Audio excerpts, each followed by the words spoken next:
आज की ये कहानी मेरे ही लिसनर के द्वारा मुझे मेल करके भेजी गई उनकी एक सच्ची घटना पर आधारित कहानी है, जिसे सुनने से पहले आप कानों में कृपया ईयरफोन्स लगाकर एक शांत जगह पर बैठना ना भूलिएगा। At that time I was just 12 years old, 2005। मेरे लिए ये बहुत ही अजीब घटना थी। उस वक्त हम सब बच्चे सोसाइटी में इकट्ठे रहते थे। ज़्यादातर कभी खेलना हो तो मेरे घर पे, या मेरी कज़न थी श्रुति, उसके घर पे चले जाते, या फिर हमारा एक दोस्त था सैम, उसके यहाँ चले जाते, या फिर सोसाइटी के ही कंपाउंड में खेलते। हमें बहुत ज़्यादा मज़ा आता था। वो दिन बहुत अच्छे चल रहे थे। बट एक दिन कुछ अजीब हुआ, जिसके बाद सोसाइटी में हमारा खेलना बहुत कम हो गया था।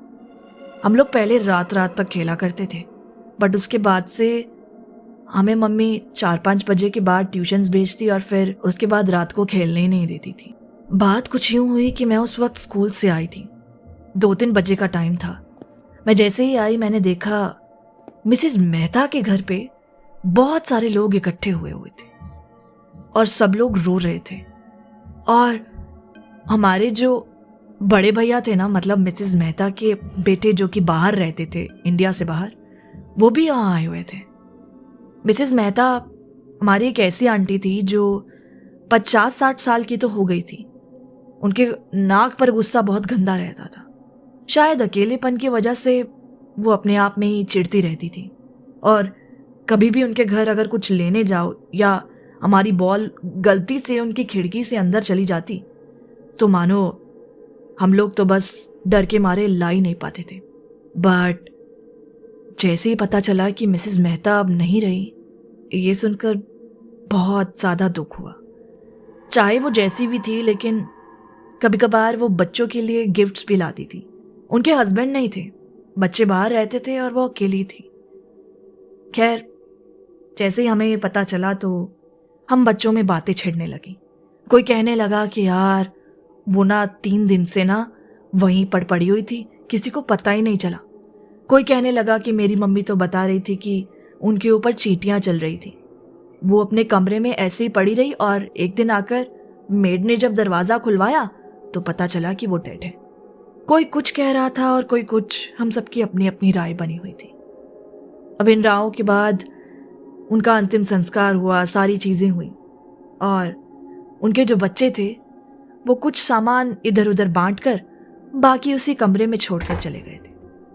ज़्यादा बड़ा घर नहीं था उनका, 2 कमरे थे, एक छोटा सा और एक बड़ा। उस बड़े कमरे में कभी कभार अभी भी हम खिड़की से देखते थे तो हमें ऐसा लगता था कि पेटीकोट टंगा है और कोई वहां से हमें देख रहा है।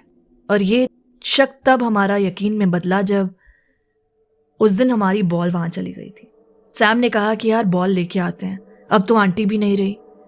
लेकिन श्रुति ने कहा कि मुझे डर लगता है, आंटी गॉड के पास चली गई हैं तो वो कहीं हमें कुछ कर ना दे।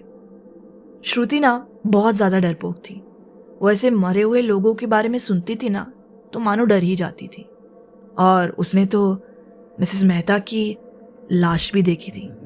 खैर, जैसे ही हम लोगों ने बात की तो डिसाइड हुआ कि मैं और सैम जाकर बॉल लेके आएंगे। अब बॉल निकालने का रास्ता सिर्फ यही था कि हम डंडा मारकर बॉल निकाल सकते थे, बिकॉज वो खिड़की पे ना जाल लगा हुआ था, अंदर नहीं घुस सकते थे और दूसरी ओर दरवाज़ा भी बंद था। तो रास्ता यही था कि हम लोग बॉल को डंडे से निकालें। हमने डंडा बड़ा सा लिया और उसे मारना शुरू कर दिया। पर जैसे ही हम लोगों ने डंडे से बॉल निकालने की कोशिश की तो अचानक से ऐसा महसूस हुआ कि जैसे किसी ने हमारा डंडा पकड़ लिया है। मैंने सैम को बोला तो सैम भी चौंक गया और उसने डंडे को जब पकड़ के देखा तो उसे भी यही महसूस हुआ। और अचानक से बॉल अपने आप बाहर आ गई, मतलब हवा में उछलते हुए उस खिड़की से अपने आप आ गई।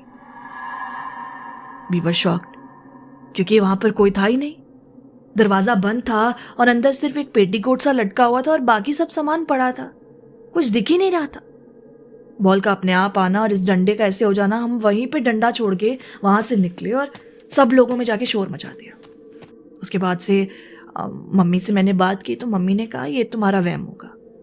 बट उसी के एक दिन बाद एक आंटी आकर बताती हैं कि रात में उन्होंने मिसेस मेहता के घर से लाइट चलती हुई देखी और पति पत्नी के लड़ने झगड़ने की आवाजें आ रही थी। ये सुनकर हम लोग शॉक हो गए।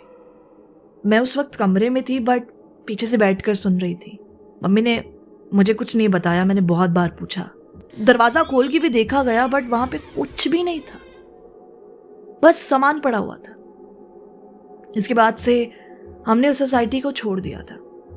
बट ये बात आज भी कभी कभार जिक्र में आती है और सोचते हैं कि शायद मिसेस मेहता की कोई इच्छा अधूरी रह गई थी।